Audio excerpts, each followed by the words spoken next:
You know the sensation. It never truly begins in the eyes. It starts much deeper, in that tight space between your throat and your chest, where life itself seems to pulse. You feel the pressure mounting behind the thin glass of your composure, and that glass is already beginning to spiderweb. A single, stray glance, a sharp word, or a barely perceptible note of insincerity in someone's voice, and you are already at the edge of the abyss. The people around you seem impenetrable, like concrete monoliths. They stand in the same room, hear the same sounds, and witness the same scene, yet they remain dry and motionless while you are slowly drowning. In those moments, you inevitably believe this is your fundamental flaw. You convince yourself that you were missing a vital component during assembly, an internal armor or a secret lock that everyone else received by default, while you were left exposed to the world. But today, I will force you to shift your perspective. What you have for years accepted as a vulnerability and a source of shame is, in fact, a high-precision instrument in a world where most people are entirely blind. The question was never how to stop feeling. The question is how to turn this sensor into the most sophisticated weapon in your arsenal. In modern neurobiology, there is a phenomenon that researchers call high sensitivity, or the HSP personality type. This is not a psychological term used to excuse weakness, nor is it a poetic metaphor. It is a specific, measurable, architectural feature of the nervous system, documented through functional MRI scans. When you look at the world, your brain operates differently. The areas responsible for processing emotional stimuli activate in your consciousness more intensely, more deeply, and for longer durations than in 80% of the rest of the population. A signal that for others is merely background noise becomes a symphony for you, one that is impossible to ignore. You don't just receive information, you pass it through an infinite number of filters, leaving deep traces within yourself where others have only a flat surface. This isn't mysticism or a gift of prophecy. It is a biological fact that makes your perception a higher resolution reality. The foundation of this state is a mechanism known as low latent inhibition. The average human brain is a master at cutting away the unnecessary. It automatically blocks 90% of incoming data.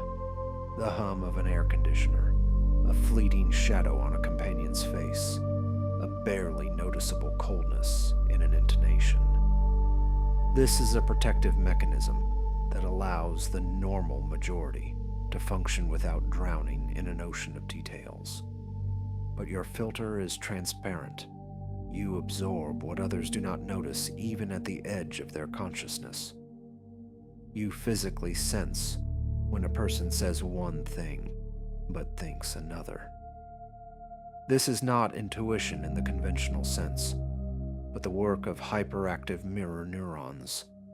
Your nervous system literally models another person's state within itself with a terrifying accuracy that is inaccessible to those whose inner worlds are protected by thick walls of indifference. You are a natural lie detector, a cartographer of others' pain points, and a reader of the hidden texts that most people do not even know how to open. And here we come to the great paradox of your nature.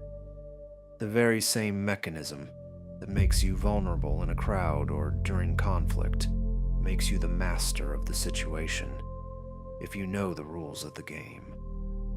Until now, you have used your empathy to commiserate and suffer alongside others.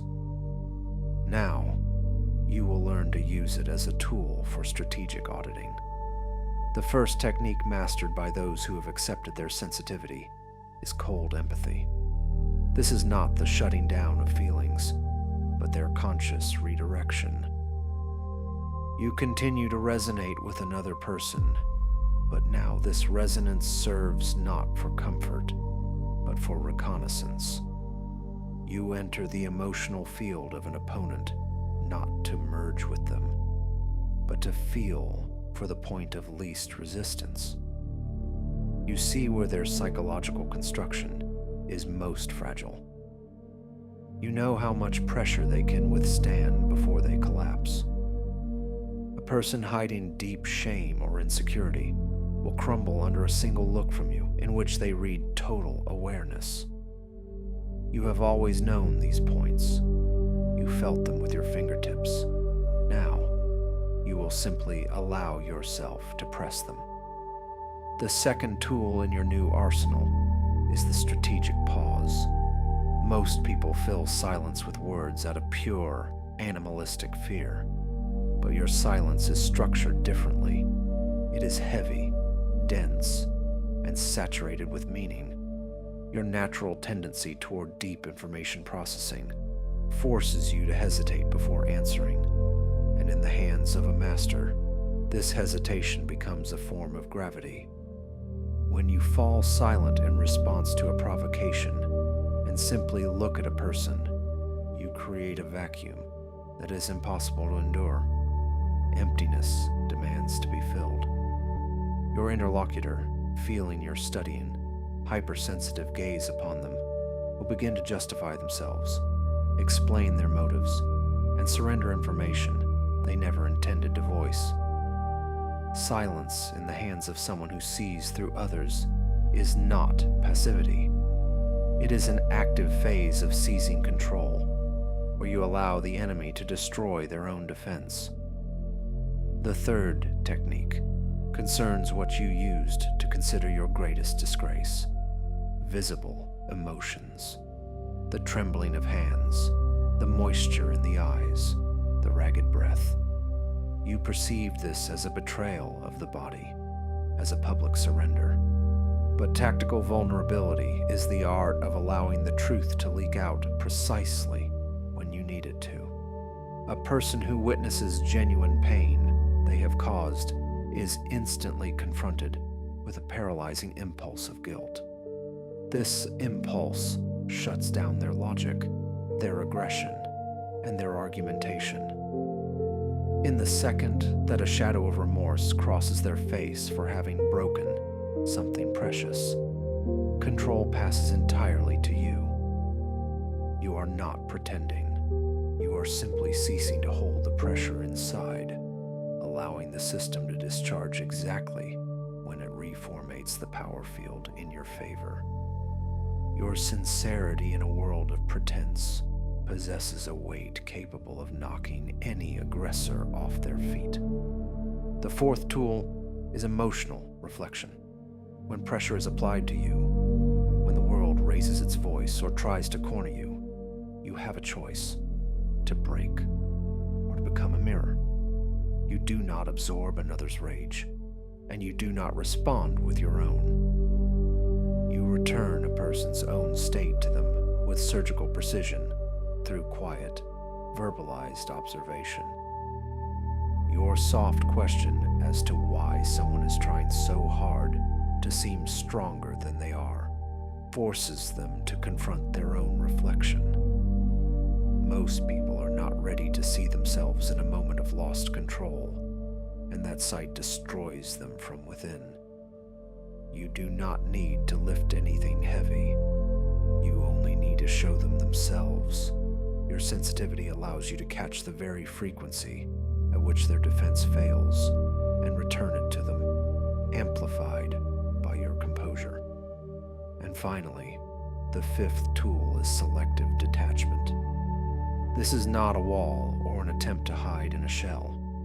It is a conscious, architectural decision. Your intensity is a rare resource, and you must stop giving it away to everyone you meet. When you choose not to react immediately to a stimulus, not because you don't care, but because you have chosen the moment, you become a source of uncertainty. and uncertainty in human relationships is power. People are drawn to those they cannot fully read. Your internal depth remains untouched. It is simply hidden beneath the surface now, like a powerful current under a frozen river. You create a distance that is perceived by others as a mystery, as a superiority, as an invisible force they are unable to measure with their simple tools. This world has for centuries rewarded those who know how to strike hard and loud. It is built for fists and hammers that leave crude marks on history and relationships. But a hammer can never do what you are capable of. It does not feel the structure of the material. It does not hear the subtle crack that precedes a total collapse. It does not know where a single, light, precise movement is capable of destroying what 1,000 blows could not. You have been this precision instrument your entire life. No one simply gave you the operating manual. Tears are not a defeat or a sign of malfunction. They are proof that you perceive reality at a depth inaccessible to most.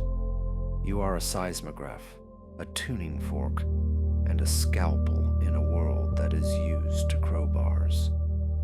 And now that you know the true price of your sensitivity, it is time to stop apologizing for your accuracy and start managing the world that you see through and through.